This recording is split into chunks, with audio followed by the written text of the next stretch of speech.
repetition compulsion, that is, the need to repeat painful traumatic experiences. It can be illustrated by the example of the person who has an inner feeling of rejection yet continually exposes himself to situations in which he is rejected. Aloan TQ 3106.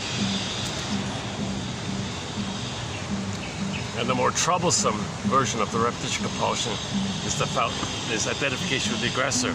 So other people will play the role of him as a child. He plays the role of his own mother, shames himself. That means his soul, his inner child is repressed. It's projected. So others will play him. To keep it repressed and to keep it projected, he's got to find someone to project it onto to keep it repressed. So Lowen was saying there's nobody there because he's the aggressor and the victim. That's like 1 minus 1. He feels empty and all that. And to do that, he's got to shame someone else. To feel empty, he's got to shame someone else. That's the more disturbed one. And then another disturbed one is if someone is playing the proxy of him, okay, due to the fusion, at the same time there's his mother who hurt him. Now he plays himself, expressing his anger at the mother. So first he plays the mother, finds someone to play him and shame them.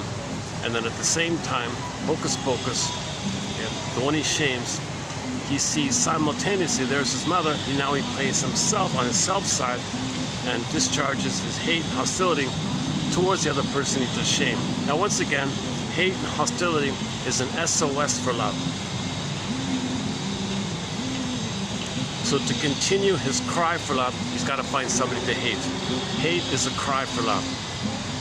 So it's disturbed, it's perverse. That's what they mean by perversion. To hurt someone, well, that's my cry for love, man.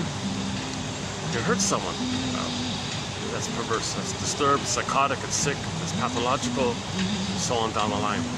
But if you trace it all back, shall I compare thee to an onion? Everything's love or a cry for love. So if it's not love, if it's not expressing his authentic self, his embodiment, if he's not in his body, he's not making sense. Not making sense, that's a cry for love, ultimately. Anger is not making sense. You're not making sense with anger. You got to interpret anger as a cry for love, SOS for love. So he finds somebody to shame, so he can think there's his mother. Now he expresses anger at his mother. So the other's the mother. So in other words, prejudice is a cry for love from your mother. Prejudice is a cry for love from your mother back in the nursery. Prejudice is a code for a communication that you want mother's love back in the nursery. Doesn't make sense because the present isn't the past.